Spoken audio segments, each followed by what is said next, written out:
Well, hello everyone, and welcome again to Ulsterbear Fridays. And with us today is Stevie Clifford from Four Lads. Stevie, it's great to see you, mate, and thank you for coming on. Of course, mate.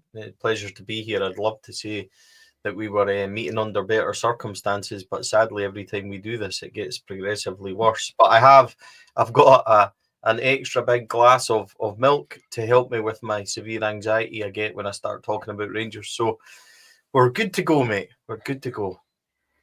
We're good to go. And as I say, you get some slagging on the podcast, for not being positive. You said the same the last few pods in your own, Stevie. You can only tell the truth. And me and you messaged each other before you were coming on, and my last message to you was, let's hope we get a win on Thursday and something will be a really good pod on Friday to talk about, because we both want to be positive, but unfortunately Rangers do what Rangers always do, and let us down again. What was your initial thoughts, Stevie, on the match itself, mate? Because I think we went in a wee bit of positivity, obviously, with a new manager, and we're hoping for a miracle, but just didn't work out. I really thought it was disgraceful, to be honest. I thought every single player let us down, bar probably Jack Butland. The outfield players were atrocious, and that's not said lightly. To a man, there were some that were pathetically worse than others, but to a man, overall performance-wise, I thought we were awful.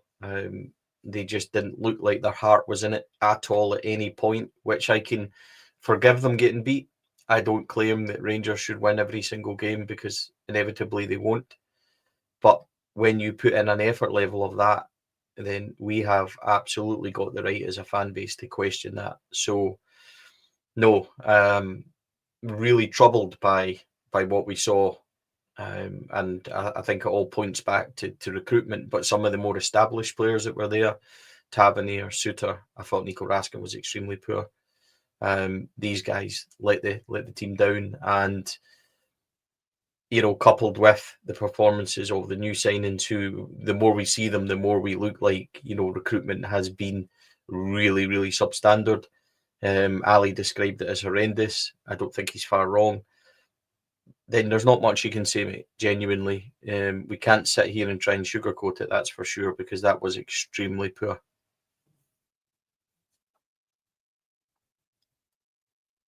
I think William has dropped off, so I may need to just keep this going by myself, which is a bit of a nightmare because it's not my pod. But I'll try and do my very, very best.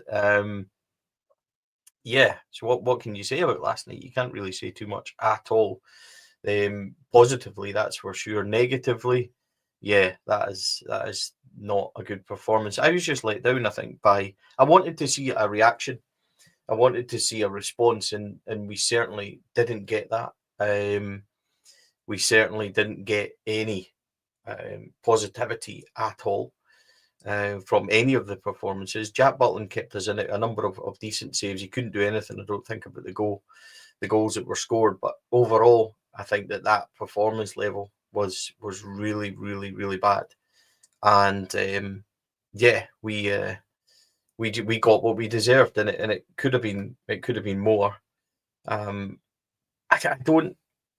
don't suddenly expect us to be wonderful under Danny Rohl, but I'd hope for a wee bit of a comeback from the players. I'd hope for a bit of fight. I hope for a wee bit of spirit, but it just never happened.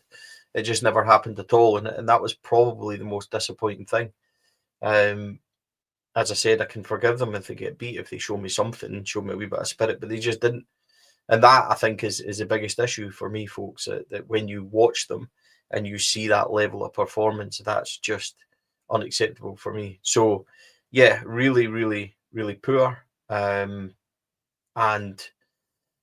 I don't know how to fix it, but I think that's probably the worst thing, because you used to be able to say, if somebody's coming back from injury, they might make a difference. If somebody is going to change a position or whatever, that might make a difference. If you've got something you can change it to. But I'm looking at this and I really don't know what to do. And I was thinking about this today because I don't like to come on and just criticise, and I don't know it all. I certainly don't know it all. I'm a football fan just like everybody else, and match goers at Ibrox and things like that. But this is it's difficult to try and come up with a solution, to try and say, well, we could go to 3-5-2 maybe, and I've been going over that in my head. Would that work? I'm not sure.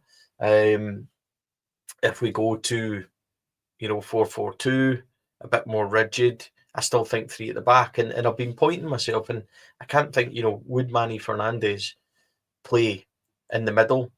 And when he was linked and when he was signed, he was described as somebody that attacks the ball and just clears and is best when he's just defending.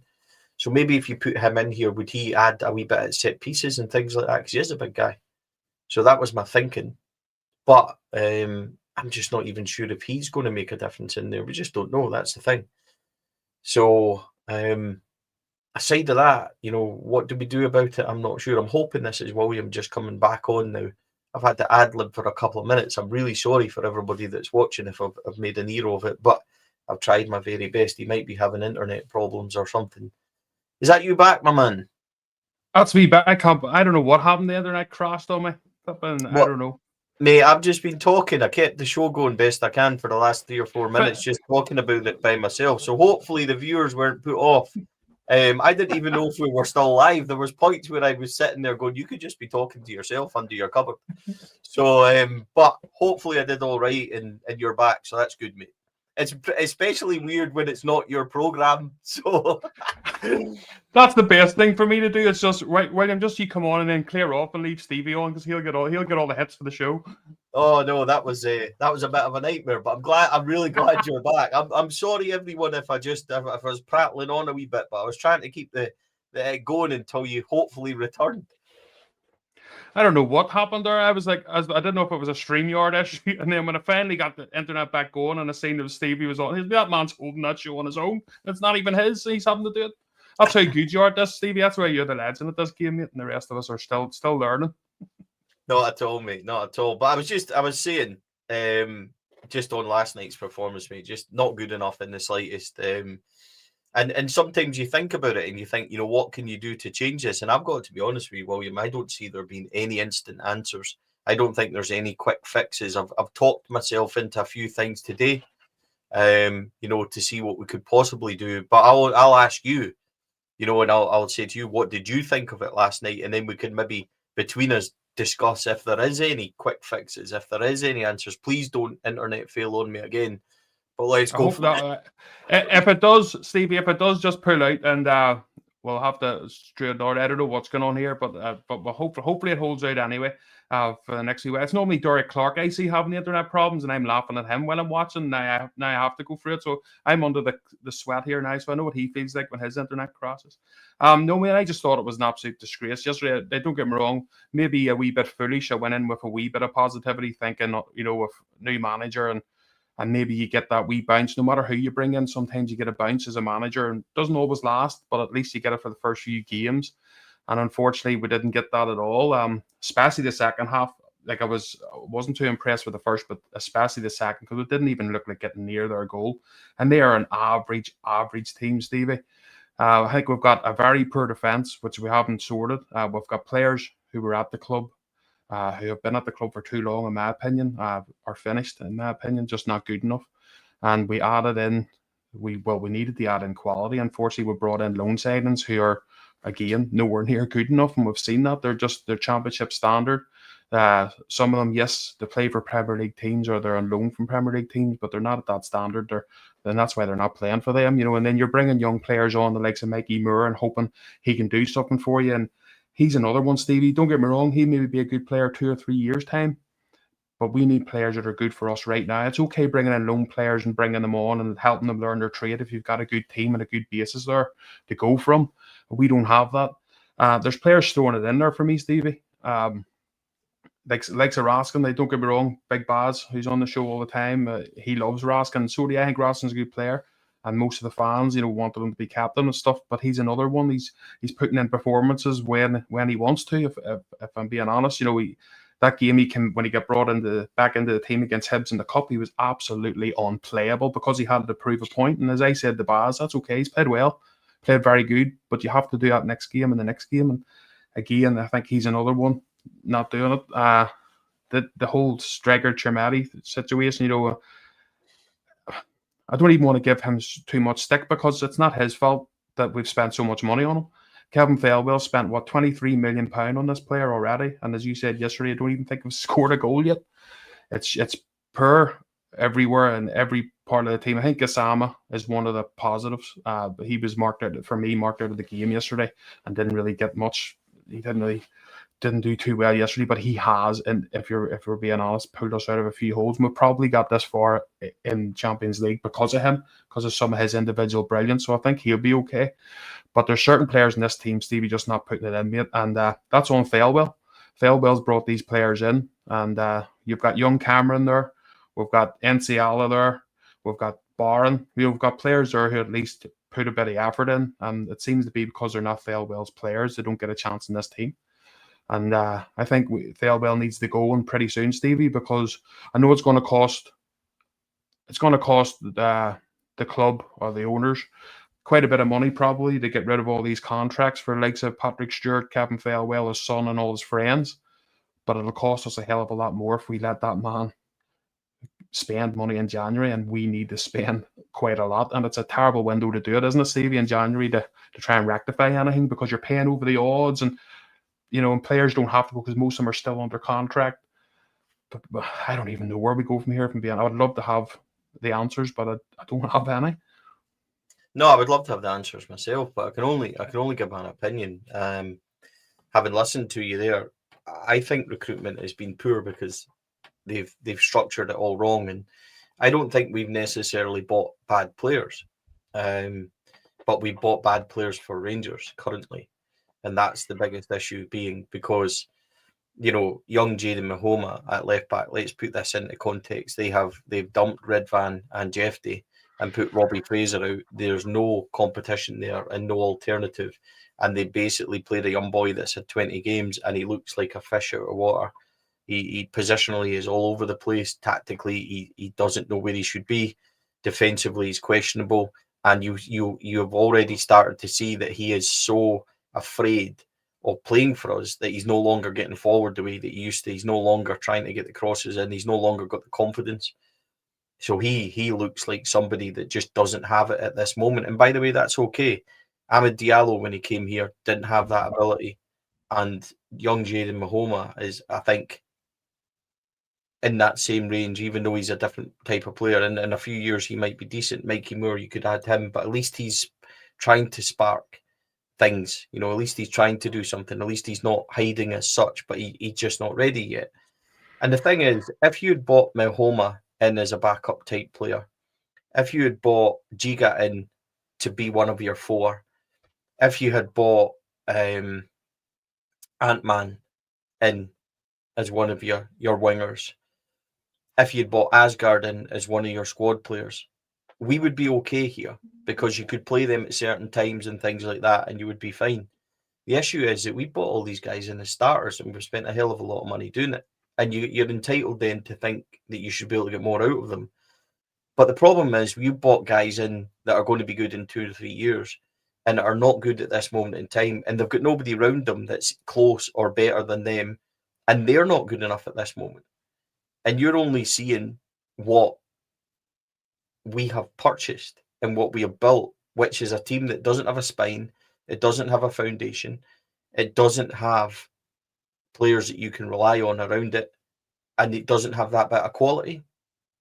So yeah, it does look shambolic because they basically put a young squad together, guys that aren't ready, guys that won't be ready 2 or 3, and said to them, you need to go out and win all these games. And by the way, the other issue with that is the places that they bought them from. These guys have never had the pressure on them that they've had now at Rangers and at Ibrox Stadium. They just don't have it. And they have shrunk under it. It's a heavy jersey. Ali said it last night, and he's absolutely spot on. And we just don't have anybody around these boys that are going to help them. They look like a team of young boys again. Ali said it last night. And when we talk about Kevin Thelwell and when we talk about recruitment, I've said this story, and I don't mean it to be in a way, and I'll couple this with what David Edgar asked the other day. When we met Russell Martin and Kevin Thelwell and stuff in the summer, they asked us our opinion and what we should do and what sort of players we should be with the squad. And we told them, you need big, aggressive leadership. You need experience through the team. We need winners. And we knew, we said, look, that's not easy. These guys aren't easy to find. The only one they were really linked with in the summer like that was Connor Cody. There was nobody else. They didn't link, and now they're sitting and the chairman saying the other day, maybe we got this strategy wrong, maybe it's too low and heavy. We warned them. And I'm not saying that we're the bastions. I say we, as in not in us, David, I mean we as in the fan base, as a collectively told them. We might have been the one that carried the message, but we all knew it. And we all knew what this football team required. And that's the biggest thing for me. Like, genuinely the biggest thing that David asked him at the press conference, did he underestimate the size of this job and the size of this club and Scottish football? And he said, no, of course he didn't. The answer is yes, he did.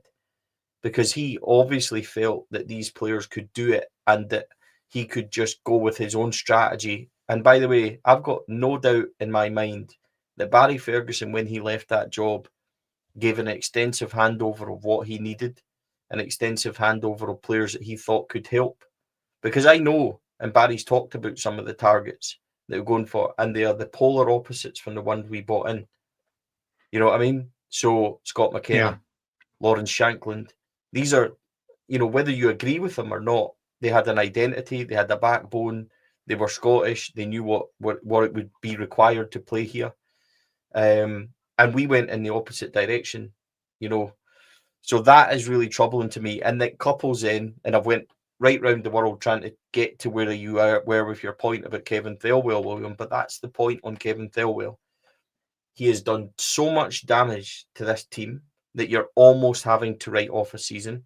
He's done so much damage to this club, strategy-wise, and in one transfer window, that's going to take a hell of a lot of windows now to correct. Yeah. And do you trust him to oversee that and do it? Now, you've already seen that he's appointed his son as head of recruitment. Dan Purdy's in there as well, head of scouting or whatever he is, and then there's Kevin Thelwell.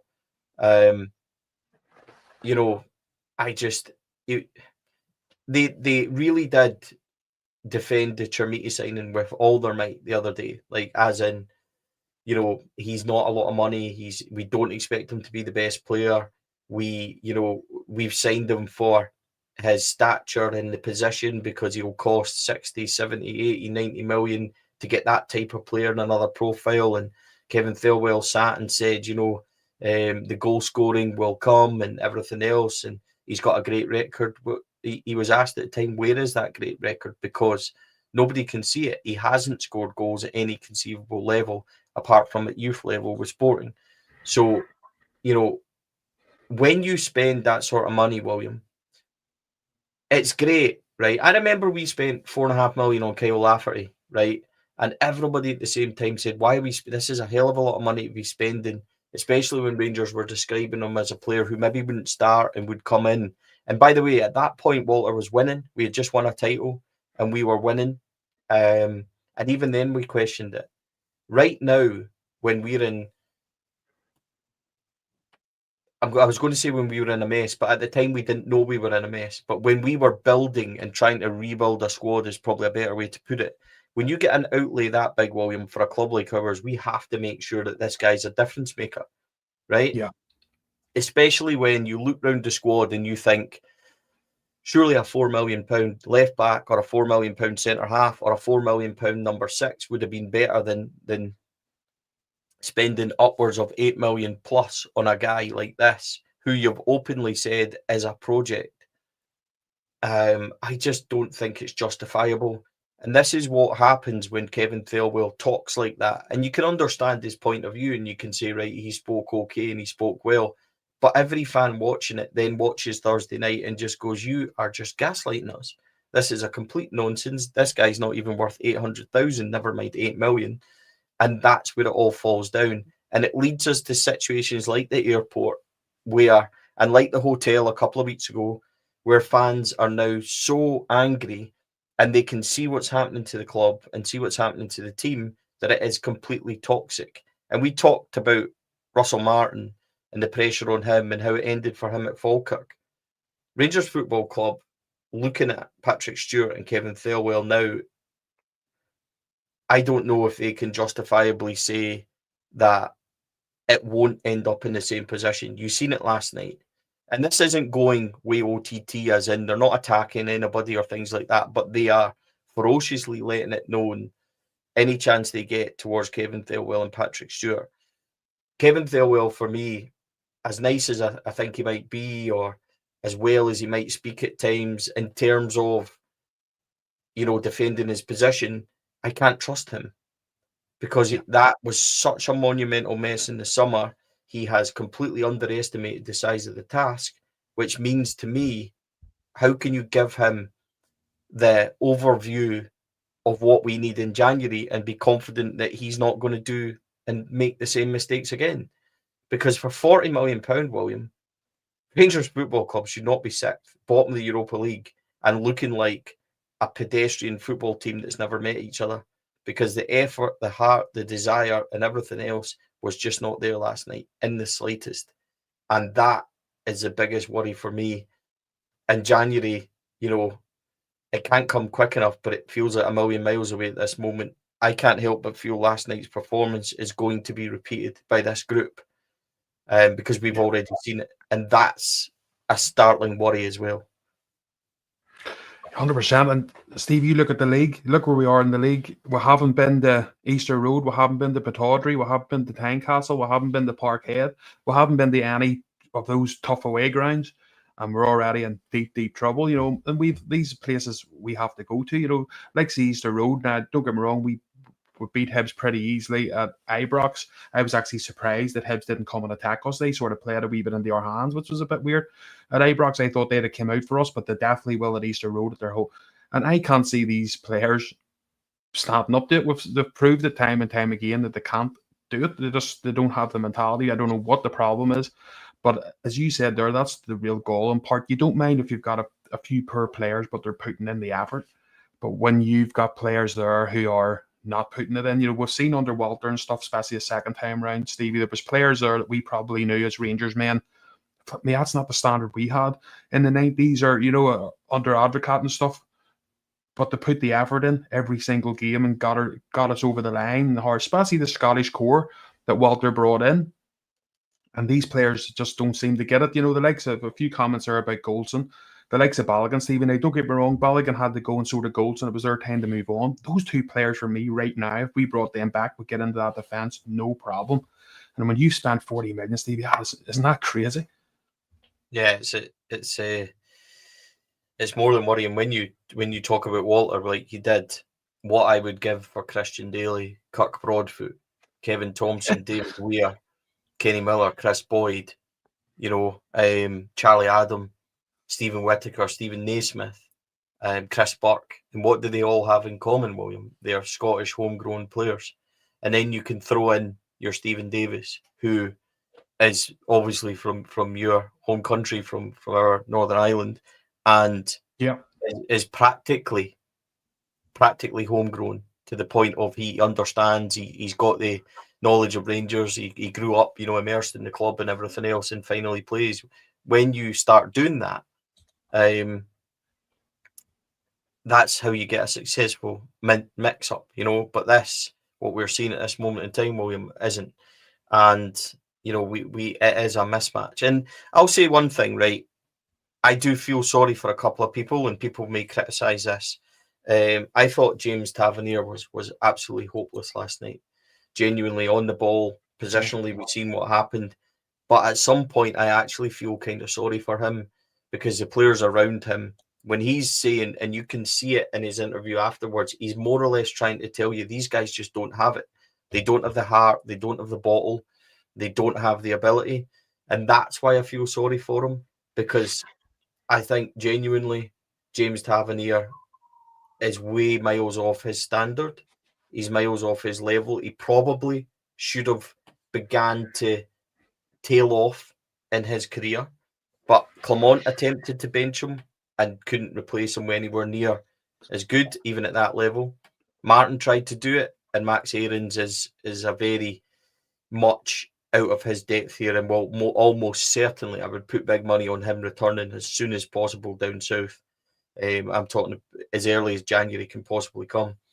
And he's still having to play James Tavernier. And I'm not a huge James Tavernier favourite. But I just think when I watched him last night that he's been through all sorts at this football club. And when he's telling you it's bad, it must be bad.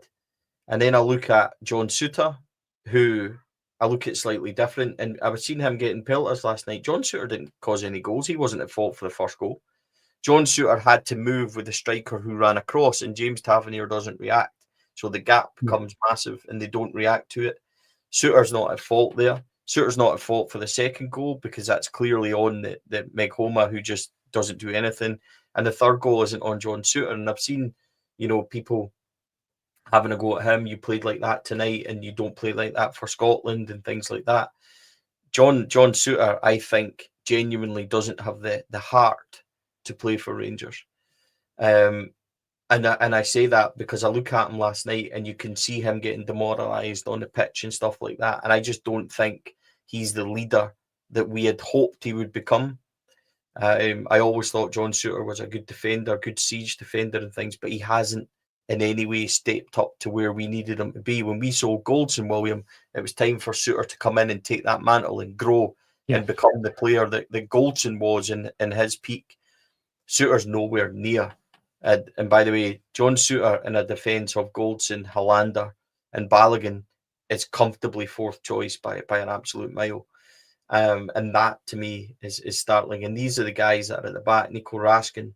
I love Nico, really close to him. Think he's a great lad, but his performance last night was well off it. He was bad on the ball, dodgy touches, almost like he was trying to do too much. Joe Rothwell is a shadow of the player he was last season. I think that's quite clear. Tello Asgard is not ready. Tello Asgard reminds me of Joe Aribo when Joe Aribo first came to Scotland, where he would need a season, 2 seasons to get into it and really begin to shine and needed better players around him. Unfortunately, he had Jack, Kamara, Davis in midfield. So they could put him out wide and they could get Kent on one side, which means Aribo would always get the ball. And because he was so good, Aribo, he could do the moments, he could score the goals and things like that. And he could begin to grow, but he still needed time. Tello Asgard needs time, but he's got no quality around him, so he's expected to do it, and he's not ready. He's nowhere near ready to play for Rangers at that level. And the problem is that, you look at your front man. If we look back to that team I spoke about a minute ago, we had Alfie, who was at that point growing into a formidable force, who used to torture Pepe and Porto levels of Alfredo Morelos when I felt he was at his really, really top best. And what have we got at the moment? We've got a project striker who costs far too much money, and Bojan Majowski, who, I'm sorry, I said it at the time, I was worried about. I thought he was good, but I was worried about how he would perform for Rangers. I thought when he came on last night, he was dire. He looked miles off it.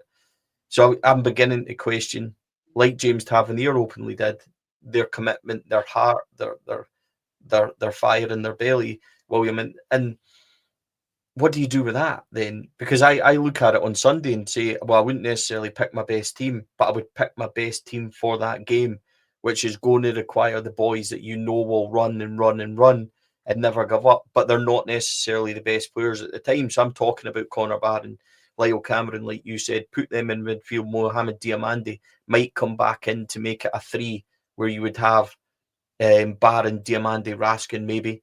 Cameron should play slightly in front of them, perhaps, or on a wide position. But Lyle Cameron, you probably have to get him somewhere in that team. And I've been trying to convince myself, William, how do you fix this? What's the obvious answer? And there isn't an obvious answer anywhere. But would you consider putting Manny Fernandez in at centre back? Because when we were told that he'd signed for Peterborough, we were told this boy's not good on the ball, has moments, but anything in the area attacks. Anything defensively he attacks, he'll put his body on the line. Would you go to 3 and just sit him in the middle and just say, especially for set pieces, look at us at the moment, especially bad. Stand in the middle and try and clear it and just attack everything that comes your way. Almost like what we done with Marvin Andrews when Marvin played. Now, I think we do Marvin a disservice because I think Marvin was a much better defender than we thought. But he was quite simplistic. And when it came to him, he booted it clear and he tackled and he blocked in the way he played. He wasn't great on the ball and things like that. But And I love Big Marvin. I'm not trying. He's a title winner. I'm not trying to do him a disservice, but we used him in a certain way. Could we do that with Fernandes and just try and stop these goals going in? Because you've got to hope that if a ball went in, like the second goal, he's there. He's trying to clear it. At the moment, everybody's just standing waiting on somebody else doing it, and we don't have any presence. And that's me, William. Honestly, I'm trying to convince myself of how you would fix this and what you would do. Yeah. There's no answers there. I don't think there's any quick fixes. And for Danny Rohl, to be flung in like this, Kilmarnock, Hibs away, Celtic, Roma, and then as you talked about, we're going to Tynecastle, Tannadice, Pittodrie, Celtic Park, all within the next kind of 10, 11 weeks. And, you've got to at some point say, how do you fix this? How do you stop the bleeding as such? And how do you firm it up and make it more difficult? Because what do you think? I mean, what would you do? Because I don't have I'm clutching, and people watching it are maybe going, he's not the answer in, but somebody tell me what the answer is, because I'm willing to listen to anybody that thinks they have a solution to this, because I don't, mate. And that troubles me a lot. I think you're right, because look at the likes of, I see the comments or Stevie, and a bit like yourself, a lot of people say stick Barn in, a lot of people saying stick Lyle Cameron in, stick young Curtis in. But again, you're talking about a young player who didn't get on Aberdeen last season, or the season before, bit of a project player. So we brought him in as a project player. You're talking about a young player who's done well for Dundee, but stepping up now to Rangers, had a bit of a niggle. And then you're talking about one of our own young players who came through the youth ranks. And if you're Rangers Football Club, and that is the only answer, because that's the only answer you can give, Stevie, because that's all there is. And if we're looking at them, if we fling all them in, and you're putting a lot of pressure on them young players, because basically you should have a good team there. We should have built a good enough team with what was spent at the start of this season to be able to, for these young players to come in and out of the team, Scottish Cups, Scottish League Cups, if you're 2 or 3-0 up, you can bring, to get them experience. But the problem is, what we're looking them to do is now a Rangers team that looks nothing like a Rangers team, that's shot of confidence, and bringing all them in and crossing your fingers and going, fuck, I hope they're good enough and can turn it on. That's a lot of pressure, and it's an absolute disgrace that we've been put in that place. But again, when those 3 players we're talking about, not one of them was a farewell signing. Yeah, you've got to think about it as well. Would you, there is players that could come in, but how much do we really trust? I'm not for 1 second sitting here thinking that Nadim Bayrami has done enough or should be the answer, but is Nadim Bayrami going to give you more than Tello Asgard at this moment? Can Tello Asgard build on last Saturday? Can he get his confidence? Would he be better with more sturdy players around him? You've got to take all these things into consideration. I don't think there's an obvious answer. Danilo would be in the starting 11 for me every moment at this possible time. I don't think Chermiti is anywhere near it. So, you could toss it between Miovski and Danilo, but Danilo should be getting more minutes, in my opinion. And I just don't, and I'm not for 1 second thinking that he's going to bang in the goals, or it's where are we in this team at this very moment that I struggle with. So I don't think there's obvious answers. See anybody saying I would play Enciala, I would play Fernandes, I would play Barron, I would play Diamande, I would play Finlay Cutters from the start, I would play Danilo, whatever they say, there's no counter argument to that, William. You can't turn around and say, why would you play him? Why would you put him in? Because see, at the moment, the level is so bad that I understand anyone coming up with a counter solution to this and saying, well, that might work better than this, because this level is as poor as I've seen, as really poor as I've seen. And even under Warburton and stuff like that, you were still capable of scoring goals. You were still capable of playing passages of play. You were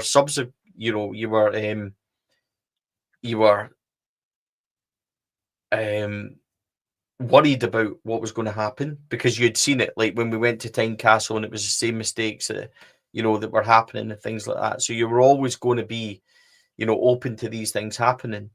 But at the moment, we're opening without even a fight. There's no resistance to anything at all. And it's actually disheartening to watch them last night be so easily beaten. I knew as soon as Oliver Antman fouled like that, when he had the dodgy touch and he gave away that free kick, I knew as soon as that had happened, I said, to the wee fella. I was like, this is a goal. Look at our back line. You could see them already beginning to lose men and everything else, and they were all free, and there was boys moving up. And I was like, this is a goal if he delivers this properly. And lo and behold, he did. The third one comes down the same side, and it's just, I don't see any resistance. I don't see any heart. I don't see any drive, determination, fight. Second, excuse me, should get some more milk. The second half, especially, mate, was really, really tough to watch. Yeah. That was a team that visibly gave up. Even in the first half, you could say, well, they missed a few opportunities. Let's see if they can grow into the game. There was nothing at all. To have called it disgraceful, he's absolutely right. And it's worrying to me. I don't know how Danny Rule will fix it. I think that comment is absolutely spot on. We are clutching at straws. I used that phrase already. Rule is up against it big time. I think we all know that. I think the damage that has been done to the team by the summer decision making means that the people that made those decisions and brought us here should be under the scrutiny that they're at. So, honestly, mate, I would love to come in here and say, there's positives and try and grasp at something and give you, something to believe in. But we're going into Kilmarnock on Sunday, and it's a toss of the coin, and it really is. And you would probably say at this moment in time, Hibs would be favourites. Celtic next week are certainly favourites, and they're not in a good place, by the way. They're falling to bits and getting beat, and players are getting injured all over the place, and they'll still, unfortunately, beat us unless there's a dramatic upturn. I don't know if they could get a wee bit of confidence before then. Rule would have to change. I think it's almost certain for me, William, that he has to change. I just don't know how he changes to something that works, but he has to change something because this setup and this group of players, the way they're playing, the way they're set up, if we go to Sunday and go again the same thing, you'll see the same mistake. So he has to try and change it. And I understand he's not at the time on the park and he's not at the time, in the club. He's been here days. I think even he'll look at that last night and think, I need to change it. And by the way, see if he does go to 3 at the back on Sunday and we don't get a result, at least he will have tried something, and he will know by that own recognition of changing things. We'll know that he knows it's not working, and he can't be blamed for the fact that he's trying to find solutions. But see if he doesn't try to find solutions and it just continues, we will continue to have performances like that, like last night. I don't know what he does. I don't have the answers because we're in such a bad place. But William, for me, he has to change something, and he has to try and sort a formation or something out. And if he does that, I think fans will follow him and understand it and not go towards him. If it continues to stay the same, I think Danny Rule, like the poster said on the comment before, is going to be right up against it. Yeah, 100%. And the only thing really in the game we are clutching at straws. Looking at Danny Rule when he came into Sheffield Wednesday, we know they were an absolute shit show, and I think they had only 2 points out of the first 10 games or something, and he came in there and with a squad that looked very poor, were dead on their feet, definitely going down, and completely shot of confidence, and he obviously changed things there. He changed formations, that 3-5-2 and stuff, and they ended up getting the formula that worked and started getting confidence in them. So I think that side, I think Stevie maybe gives me, that there is a hope.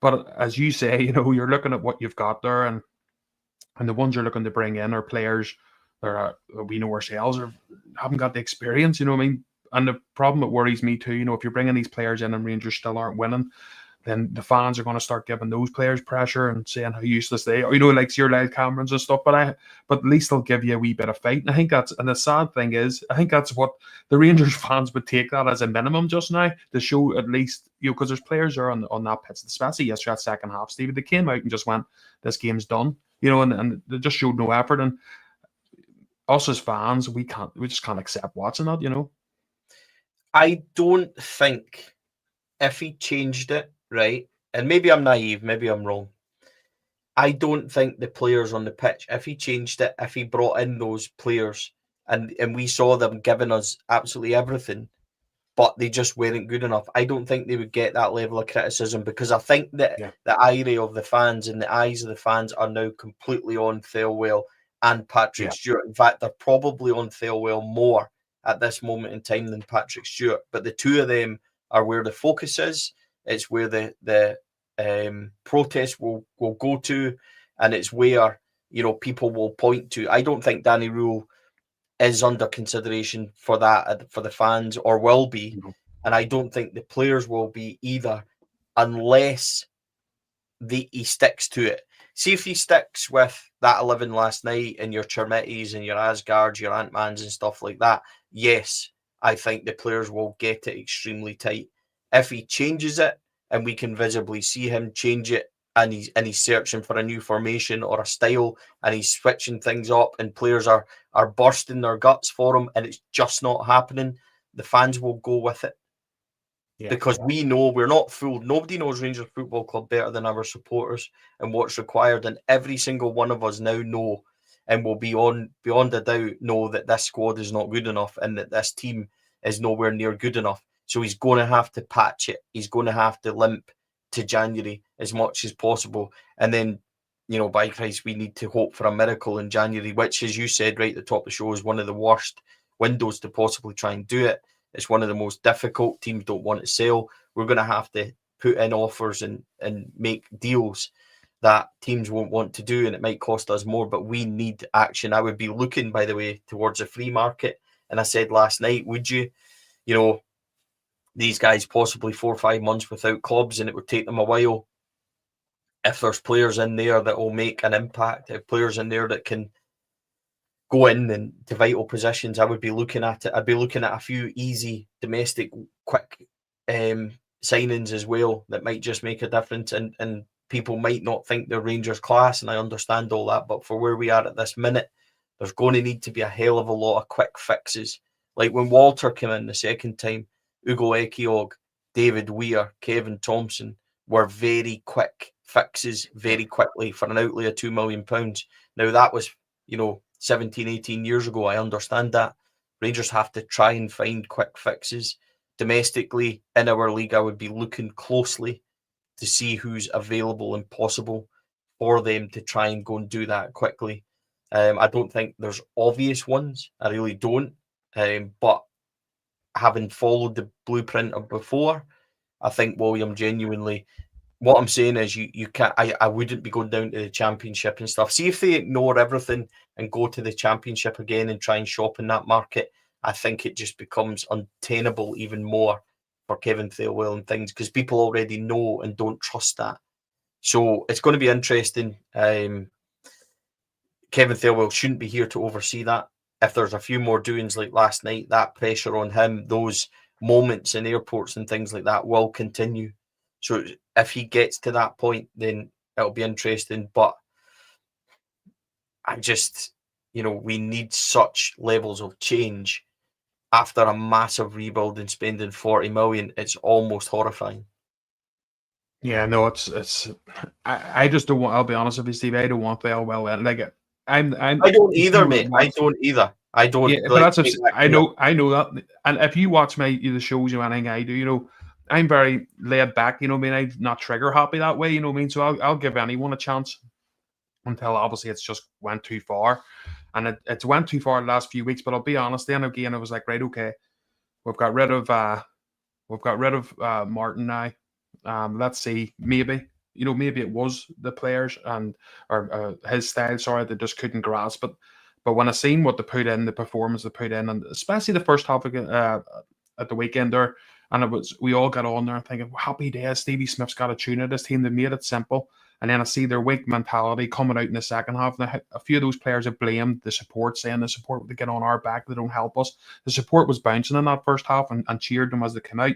So you can't blame the support for that one. There's no get out of jail clause for that. They come out and shit the bed. Dundee United made a few tweaks. Their manager, you know, at that level, he's experienced. Their players are experienced at that level. They came in, bullied us a wee bit, and said, let's see if this Rangers team can hack it. They couldn't. Got bullied all over the pitch. Lucky to scrape a win. And then you go out against a brand team that are just the lowest ranked team in the Europa, but they're just a bog standard, bog standard European team, and we could lay a glove on them. We could not lay a glove on them. And imagine if we had made the Champions League or something, Stevie, if we had, by luck, fuck me, it'd have been an absolute nightmare. But we've got Roma to come, we've got Porto to come. There's a few heavy beatings still to come our way, unfortunately, which is demoralising before it even happens. But I wouldn't have, as I say, farewell for me, he's done. He came out in an interview, Stevie, and says he backed Russell Martin and says to the fans, look, he's one of the best coaches I've ever worked with from what he had seen. And that's what he had said in an interview to support. How can you say that and a few weeks later say he's not the right man and have him punted out of the job? It just makes no sense. But I don't know if Andrew Kavanagh has dug himself in that deep of a hole with all these contracts. Alain now Failwell to bring all these men in, and now he's panicking. How do you start this again? And I suppose he wish he could have hit the reset button and start the start of the season and bring the right people in. But unfortunately, they're brought in now, Stevie. But it's going to get worse. You made a comment there about the hotel and then obviously the airport yesterday, and it's going to get worse. And we don't want to see that as a support. We don't want that to have to go down that route. But these guys are spending thousands. They're putting every single penny they have to go to likes of Norway. I think one person that travelled like 16 hours had 3 hours sleep to watch that team. And you can understand why they're pissed off. Like, and me and you, we love Rangers same as everybody else, and we do our traveling, we do our things, and it annoys us. But do you imagine coming back from an airport when you've spent all that money and you're seeing a team not even showing you any heart? But then you have Thelwell a couple of days ago telling you in a press conference, I believe that this squad has the quality. It was the manager, but basically it was the manager before couldn't get the best out of him. But then a couple of weeks ago, he's telling us he's the best he's ever worked with. It just seems to be going round and round in circles. But Andrew Kavanagh's going to have to just get rid of him. Stevie is, if we do this again in January, and we know we're going to have to pay over the odds anyway, and if we do that again, it's going to be a black hole of money that's going to take us years to get ourselves out of this mess. The issue I have, and I said this when I was talking about the interviews and things the other day, is Andrew Kavanagh speaks well. He's clearly got a belief, and he's not going to show his hand to us or the media, and he's not going to tell us that he has doubts over Thelwell or Stewart or whatever. I think that's clear. But you look at it from the other point of view, which the worrying one for me, is he so entrenched in his belief that they're the right people for the job that he can't see the wood for the trees?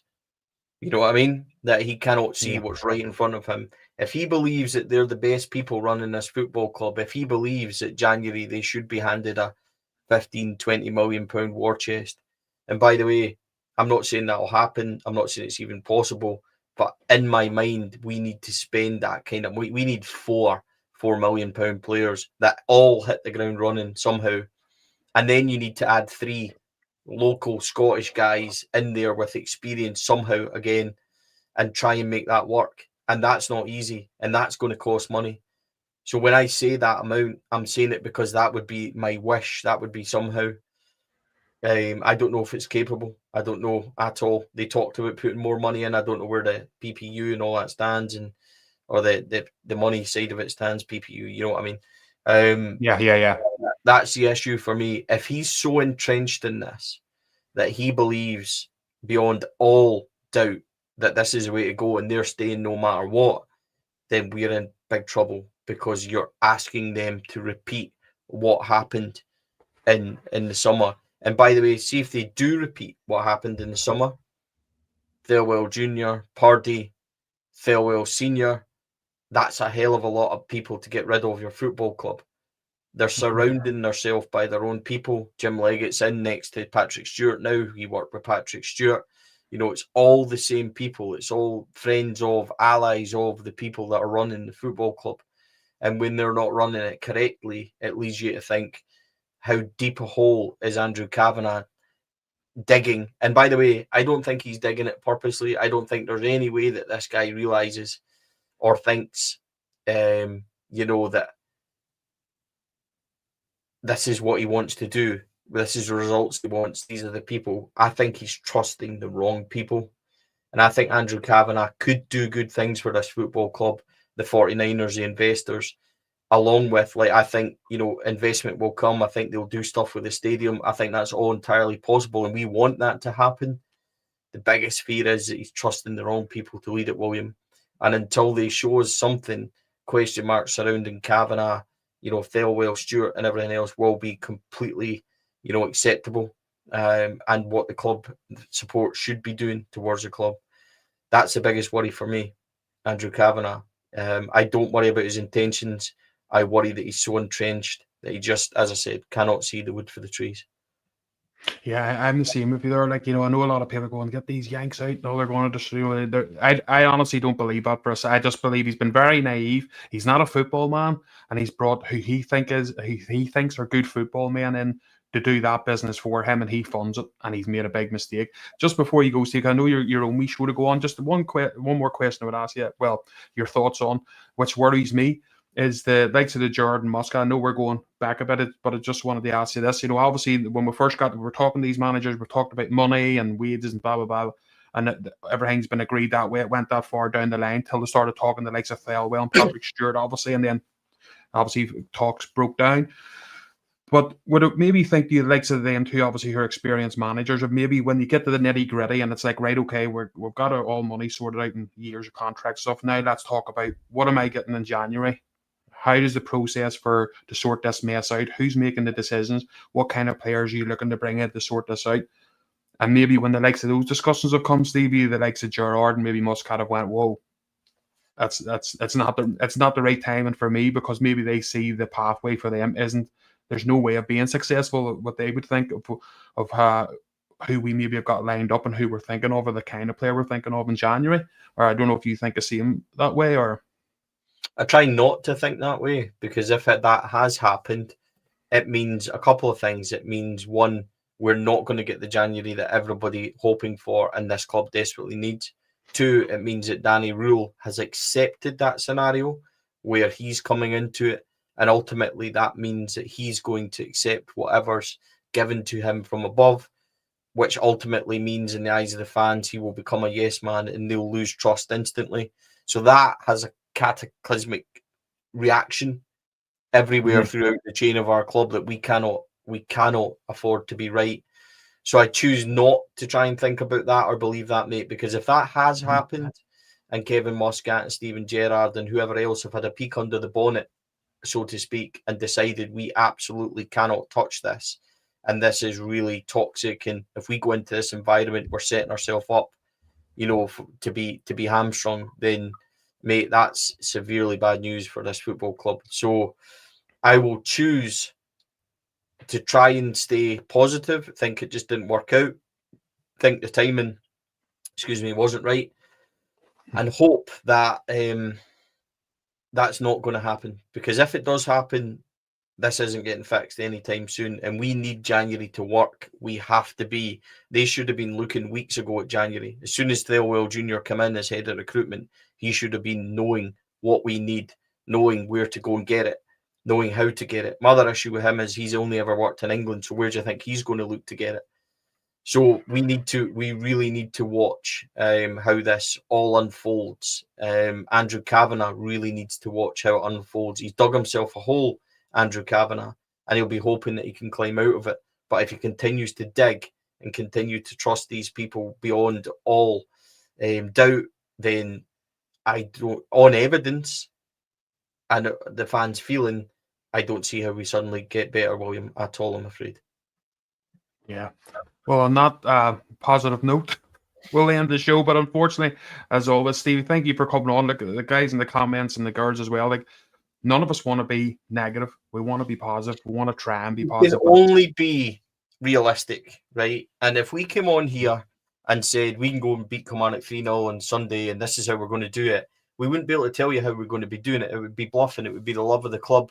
And it would be disingenuous to every single person that's watching to sit here and say Kevin Thelwell, Patrick Stewart are doing great jobs, to not question Andrew Kavanagh. We're not questioning Andrew Kavanagh and being disrespectful or saying to him, we don't want you here. We're saying that our biggest fear is that he's trusting the wrong people and stuff. As for the players, they've shown us what they are doing live right in front of our very faces. So you cannot defend that, and we cannot sit here and try and polish that, because, William, honestly, it wouldn't be worth it for us. You cannot be positive, and you cannot do it. You can only tell it the way you see it, and that's all we have to try and do, mate. That is it, mate. And as I say, thank you very much for coming on. Anyone that is still watching, Stevie, you're going to be on, well, in the next couple of minutes, aren't you, in your own show, mate? Straight on to Four Lads live on Friday night at 7 o'clock, as we always are. So if people are wanting more perspective, then they know where to find us live on the Four Lads channels. We'll call it more therapy. We'll call it more therapy, because that's what it is. That's becoming that, isn't it? So I joked I was going to end up like Victor Meldrew and stuff like that, just sitting like Reverend I Am Jolie all by myself, just talking at 9 o'clock at night about this. So I hope it doesn't come to that, mate. That's for sure. Cheers. Yes, well, hopefully we'll see how it goes, mate. But we can only hope for the best. But it's not looking good so far. But listen, as I say, anyone that's wanting to watch Stevie and the Four Lads, which is an amazing podcast, as you all know anyway, I'm sure, get yourselves on there at 7 o'clock, and you'll be able to join more therapy session with Stevie. I enjoyed listening to Stevie too, and he even had to host a show for about 10 minutes for me there while I had internet problems. Typical. But anyway, guys, thanks very much. Me and Baz will be back on Monday as usual, and hopefully we'll be able to talk about a win. But until then, thank you for watching, and we will speak to you soon.